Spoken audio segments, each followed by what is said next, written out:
Hello students, in this video we are going to learn about the eyelid, their structures, their function and lacrimal apparatus, the structures which are related with formation and drainage of tears. So first of all, the eyelids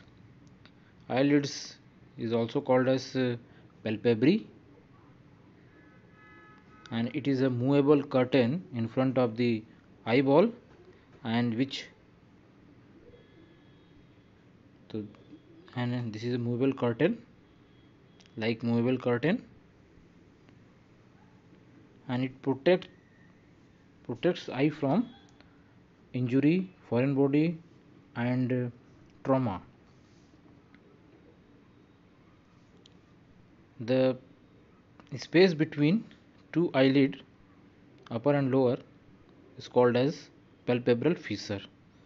So in this diagram, this is upper eyelid and this is lower eyelid, and the space between these eyelids, this aperture or fissure, is known as palpebral fissure. So this is palpebral fissure.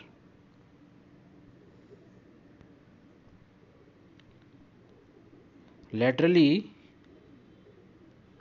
on either side, upper and lower lid eyelid meet, and these are called as canthus. Laterally there is lateral canthus, and medially there is medial canthus.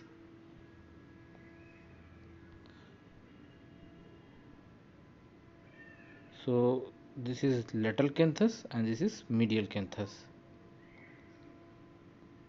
Here also this is lateral canthus and this is medial canthus.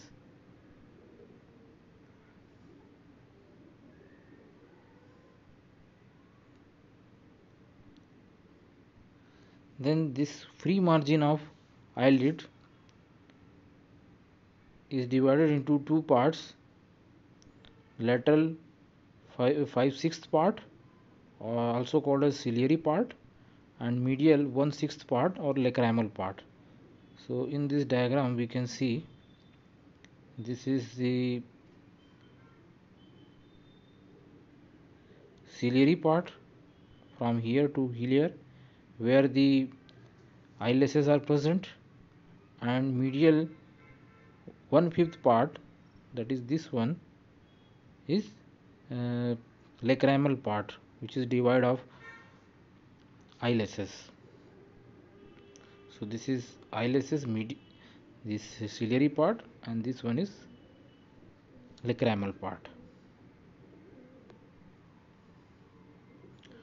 Now the structure of eyelid, when we cut the eyelid transversely, then it is made up of 5 layers from superficial to deep.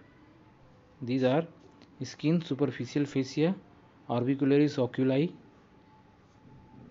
palpebral part of orbicularis oculi, tarsal plate and palpebral fascia, and conjunctiva. So this is the diagram of eyelid. This is skin, and the deeper structure is this is conjunctiva. So this skin is very thin and does not contain hair, and it is continuous with conjunctiva uh, in the lower aspect. So this is skin from here to here, then up to the conjunctiva. uh, this is skin, and then it continues as a conjunctiva from here to here. Then deep to the skin is superficial fascia. So these are the superficial fascia, and the importance of the superficial fascia of peculiarity is it does not contain fat, so it is very thin, loose. Okay, and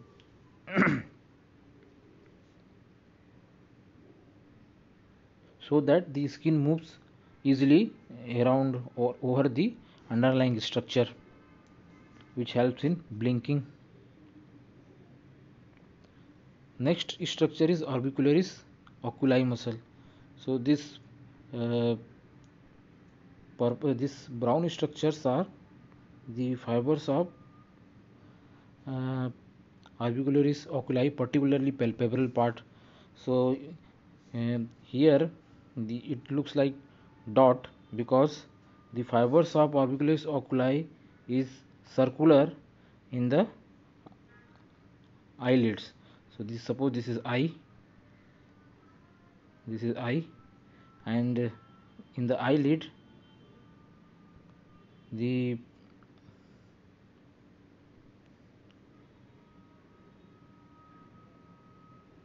the muscle orbicularis oculi, it looks like this, or it encircles the this eye. So when we cut the eyelid like this, it looks like a dot here, like this. Okay, and underneath this orbicularis oculi there is a loose alveolar tissue which is continuous with the loose alveolar tissue area of this scalp. So whenever there is any collection in the loose alveolar tissue, or this layer, loose alveolar tissue layer in the scalp, any collection like fluid or blood, it may trickle down to the upper eyelid. Then tarsal plate and palpebral fascia. So deep to this uh, orbicularis oculi, this is tarsal plate. This structure, this stuff, fibrous structures which supports the eyelid, or it is the main framework or skeleton of the eye, and it contains special glands with modified sebaceous gland known as meibomian gland. So these are the meibomian gland here.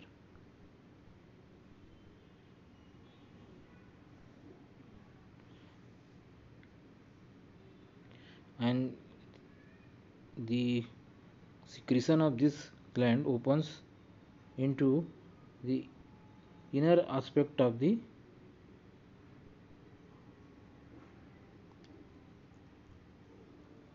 margin of the eyelid here. Okay, so this is the lower margin of the eyelid. So this lower margin, interiorly it is free or contains hair, eyelashes, and posteriorly here there is opening of these tarsal glands. The inner structure is the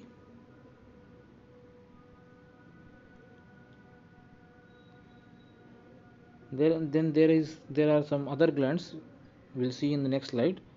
The deeper structure is the conjunctiva. So this is the conjunctiva, this layer,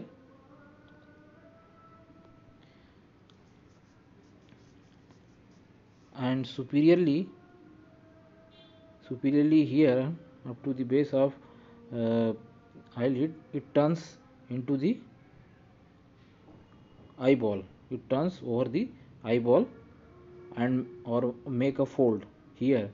So the space between these two conjunctiva, palpebral conjunctiva and bulbar conjunctiva, this is the conjunctiva which covers the eyelid, is uh, palpebral conjunctiva, and the conjunctiva which is present over the sclera, so this is uh, bulbar conjunctiva. So superiorly in between bulbar conjunctiva and palpebral conjunctiva, one space is there known as superior fornix. This is superior fornix. Same on inferior side, there is inferior fornix. So it looks like this. This is skin. This is skin. Then this yellow area is superficial fascia. Then this uh, brown area is orbicularis oculi, and then this blue area is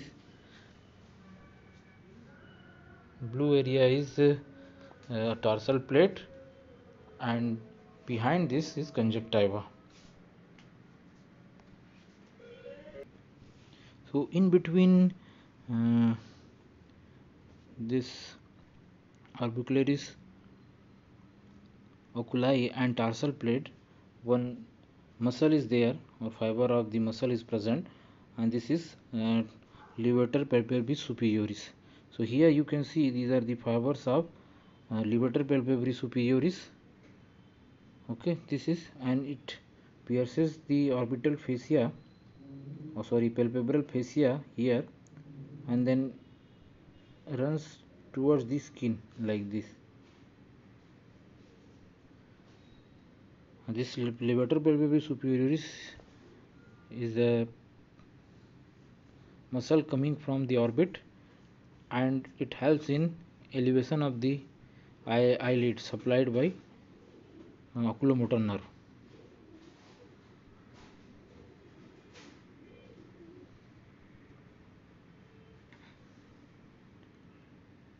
Now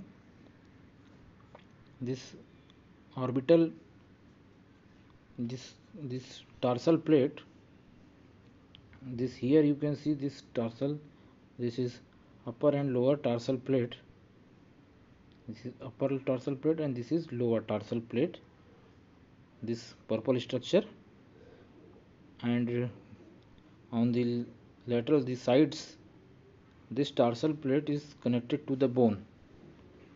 Medially it is connected to the crest of the maxilla or lacrimal crest here.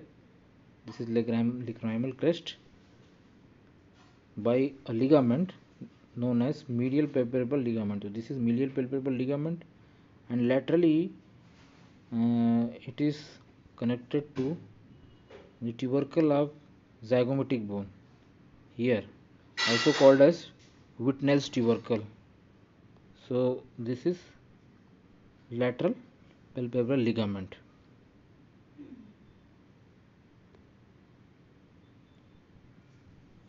As I have told you, this tarsal plate contains glands, modified sebaceous gland, also called as meibomian glands. So these are the meibomian glands, and the secretion of this opens into the inner aspect of inferior margin of eyelid.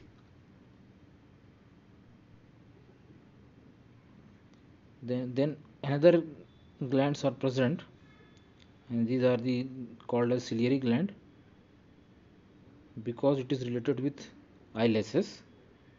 So here you can see this is eyelashes, these are the eyelashes, sorry, this is eyelash, and this eyelashes, this is follicle of this eyelash, and here anterior and posterior side of this follicle there are glands. These are, so this is of two types, glands of Gis and glands of Moll.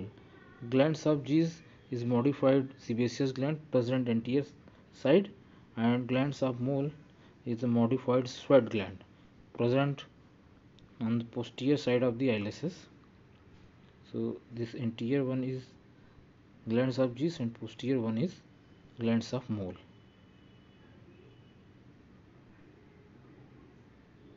Then orbital septum, there is another fibrous sheet is there which is connecting this uh, orbital margin to the tarsal plate.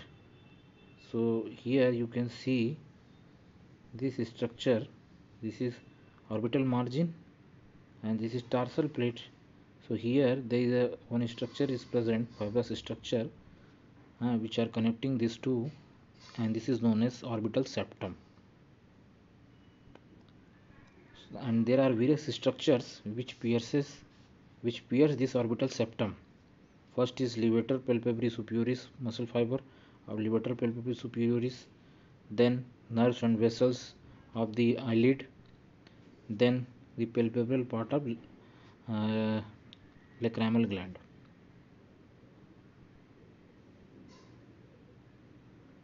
Now the applied aspect of eyelid. First is ptosis. Ptosis means drooping of eyelid.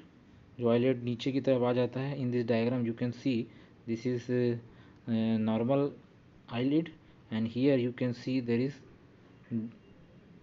this eyelid runs downwards. So this is known as ptosis. Then stye or hordeolum. Here this is an inflammatory condition which involves the gland of Gis. So in this photograph you can see this is inflammation of gland of Gis presents as a swelling. So this is stye or hordeolum. Then chalazion. Chalazion is another inflammatory condition, but this is the inflammation of meibomian gland.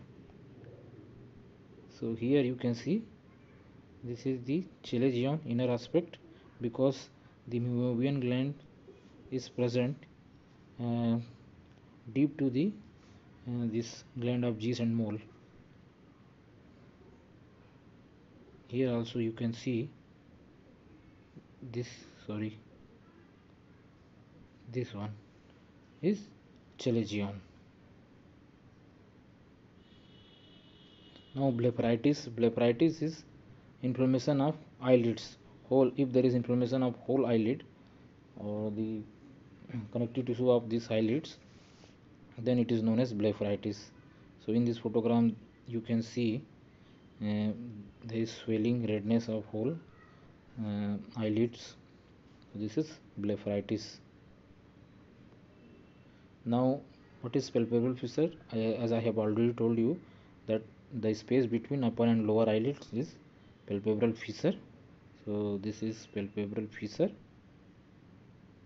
from here to here. Now the features of these palpebral fissures, what are the structures we can see over here. The first is lacus lacrimalis. Lacus lacrimalis, on medial side here you can see a triangular structure. Okay, so this is known as lacus lacrimalis, and over which there is an elevation known as lacrimal caruncle. So this is lacrimal caruncle. Then just lateral to this lacus lacrimalis there is a fold of conjunctiva here.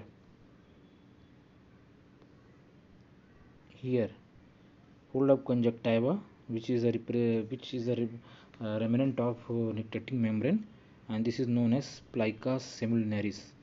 So this is plica semilunaris. Then cornea, the center part of eyeball, there is a transparent structure. This one is cornea, and deep to the underneath this cornea there is a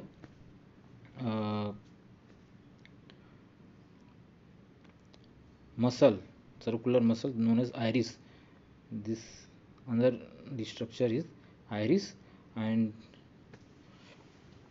which is slit like or curtain like, and on the center of this iris there is a black circular area, and this is known as pupil. So this is pupil, and the white area of the eyeball is called as sclera. So this is sclera. So in this diagram you can see this triangular structure. This is Lacus lacrimalis. Then on the center there is an elevation known as lacrimal caruncle. Then lateral to this there is fold of conjunctiva. This is plica seminaris. Then this is cornea, central part, circular part. This area is cornea, and the dark circular area is pupil, and this white area is sclera. Now coming to the lacrimal apparatus, the structures which are concerned with formation and drainage of tear, and these are lacrimal gland and its ducts, accessory lacrimal glands, conjunctival sac, lacrimal canaliculi, lacrimal sac, and nasolacrimal duct. We'll see one by one. So in this diagram you can see this is gland, these are the ducts, this is conjunctival sac. Okay, then this is lacrimal puncta, these are the lacrimal canaliculi, this is lacrimal sac, this is nasolacrimal duct. Okay, so these are the structures of the lacrimal apparatus. So in this diagram also you can see lacrimal glands, lacrimal duct, conjunctival sac, lacrimal puncta, canaliculi, lacrimal sac, and nasolacrimal duct. The first is lacrimal gland and ducts. So lacrimal gland is made up of two parts, orbital part and palpebral part. So here you can see this is a gland, and in the gland there is a depression here by levator palpebrae superioris muscle, this one. So the part above this levator palpebrae superioris is orbital part, which constitute 2/3 part, and part below this levator palpebrae superioris is palpebral part, which constitute 1/3 part. Now orbital part is almond shaped, and it is located on the lacrimal fossa, present on the inner aspect of anterolateral side of the orbit,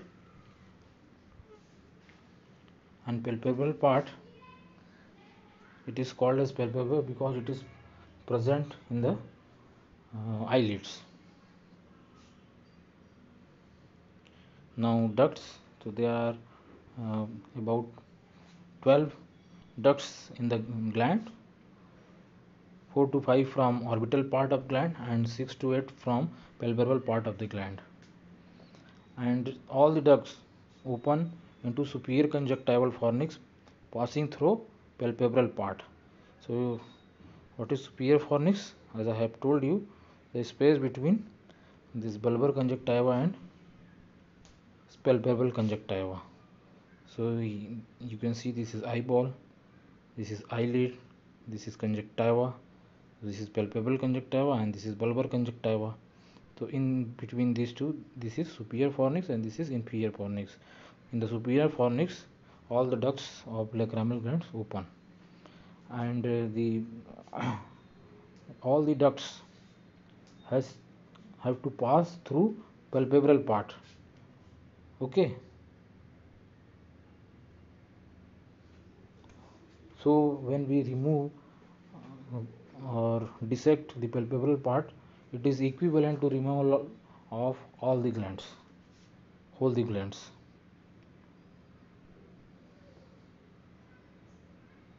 Now the accessory lacrimal gland.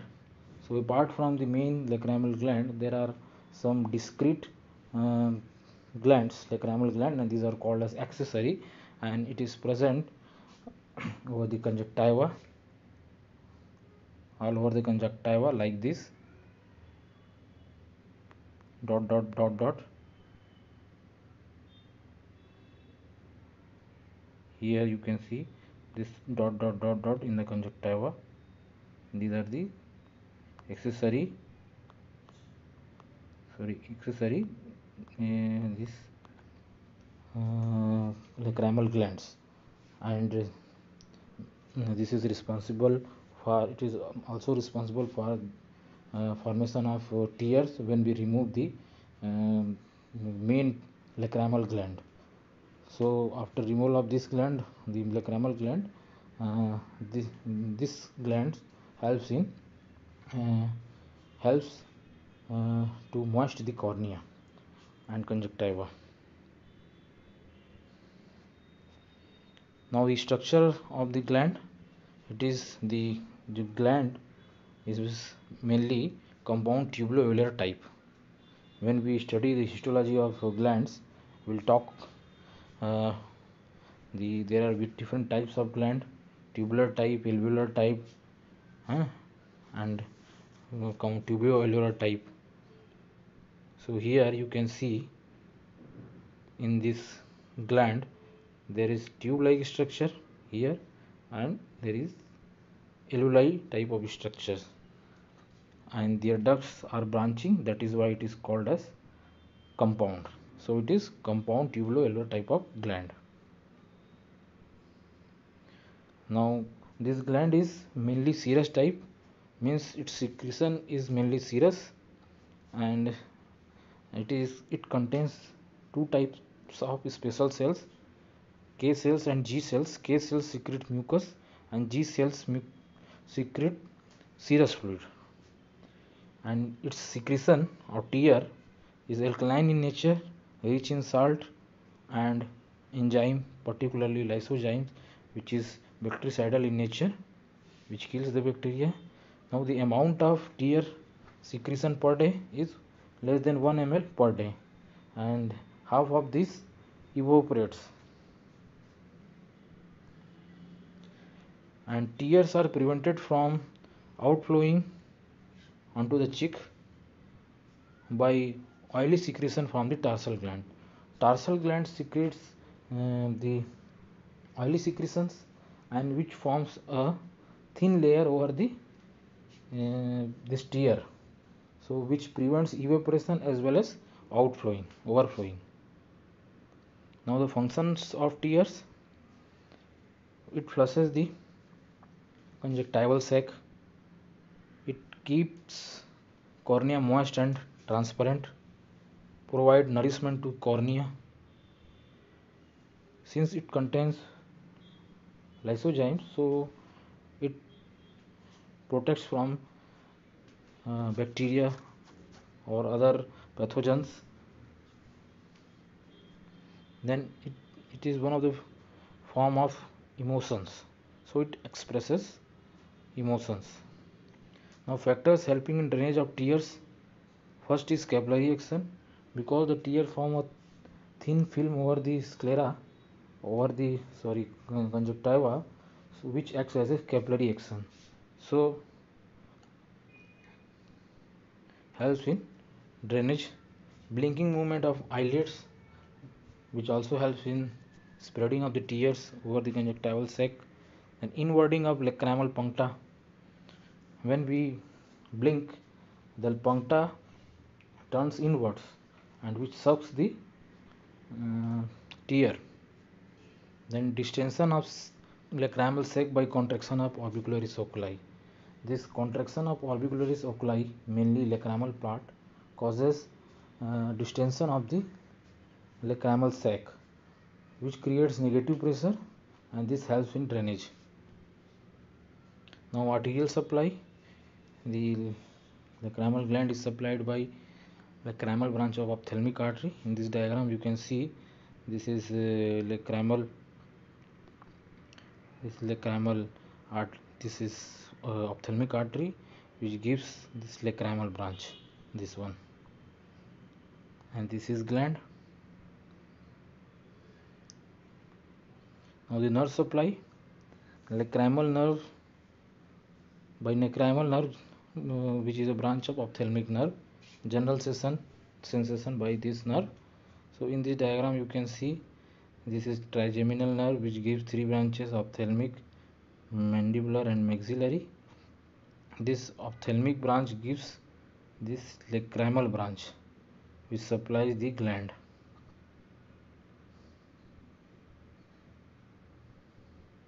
Now, very important pathway, that is secretomotor pathway, which is responsible for the secretion of the tear. You must know each and everything of this pathway, very commonly asked in your viva and your examination. So this is from parasympathetic system, so which includes two types of fibers: preganglionic and postganglionic, and in between these two, ganglion is present. So preganglionic fibers arise from lacrimal nucleus in the pons, then from pons to nervus intermedius, which is a part of seventh cranial nerve, then geniculate ganglion, then from here greater superficial petrosal nerves arise, and then which joins the deep petrosal nerve and form the nerve of pterygoid canal. Then it relay in the pterygopalatine ganglia. So this is preganglionic fibers. Now after this, postganglionic fibers arise. So from pterygopalatine ganglion, it joins maxillary nerve. Maxillary nerve gives zygomatic branch. Zygomatic nerve gives this zygomatico-temporal branch, and which joins the lacrimal nerve and supplies the lacrimal gland. Okay. So in this photograph you can see this is lacrimal nucleus, this is nervus intermedius, this is geniculate ganglion, then this is greater petrosal nerve, and this is deep petrosal nerve, which joins here and form the nerve of pterygoid canal, and this is the pterygopalatine ganglion. Here the preganglionic fibers relay, and then maxillary nerve, it joins the maxillary nerve. This is maxillary nerve, then zygomatic branch, zygomatico-temporal, then lacrimal nerve, and ultimately supplies the gland. So this is gland. Now calaniculi. So there are two in number, superior and inferior. So here you can see this is superior canaliculi and this is inferior canaliculi, and which carries the tear from conjunctival sac. This is conjunctival sac, and pours into lacrimal sac. This is lacrimal sac, and this starting point here there is an opening. This is known as puncta.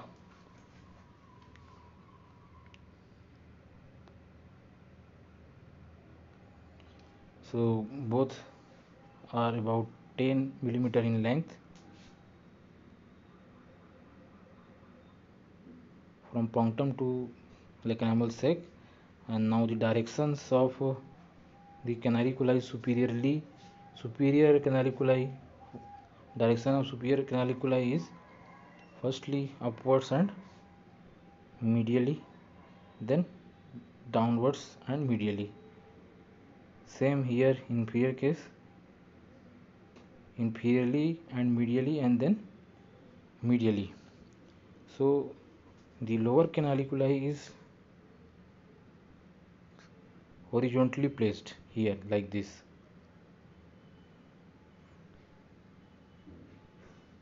Then there is in this canaliculi, where the canaliculi turns the direction, here and here there is a dilatation.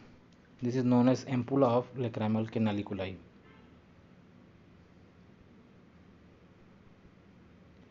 So this is the diagram showing the puncta. This is eye, this is eyelid, and here you can see a depression. This is known as puncta, lacrimal puncta.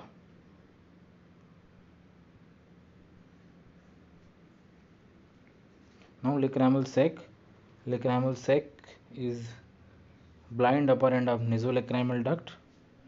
So this is nasolacrimal duct, and the blind end of this here, this is nasolacrimal sac, and it is about 12 mm in length and 5 mm in width, and it is situated in the lacrimal groove formed by maxilla and lacrimal bone. So this is, if it cut transversely, then we will get this kind of picture. This is maxilla bone anteriorly and this is lacrimal bone posteriorly, and this is the groove where this lacrimal sac is present. This is lacrimal sac, and medially the lacrimal sac is having arterial plexus and laterally is venous plexus.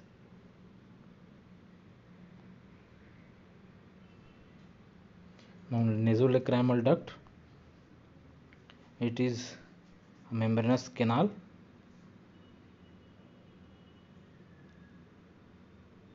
from lacrimal sac to inferior meatus of the nose, anterior aspect of inferior meatus of the nose. So this is nasolacrimal duct, and it is about 18 millimeter in length, and the direction of the duct is downwards, backwards and laterally. And this duct is present in the bony canal formed by this maxilla, lacrimal bone and inferior concha. In the lower side there is a incomplete fold of mucosa. This is known as valve of Hessner, which prevents the backward entry of air into the nasolacrimal duct to the nasolacrimal gland.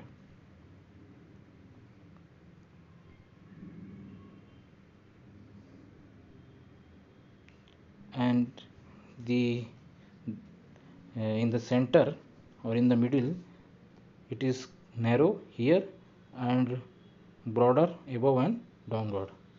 Above and below it is broader, and in the center or middle it is narrower. Now the applied aspect. So sorry, here in the diagram you can see bony canal. So this is orbit, and here this is bony canal, and this is inferior concha, and this is inferior meatus where the ducts open, nasolacrimal duct. Now the applied aspect of the lacrimal apparatus. First is dacryocystitis. This is the inflammation of lacrimal sac. So it is look like this. So here you can see swelling and redness. This is the location of lacrimal sac. Next is epiphora. Epiphora means overflowing of the tears onto the face. So in this photogram you can see there is outflowing of tears like this, and this is because if there is blockage in the drainage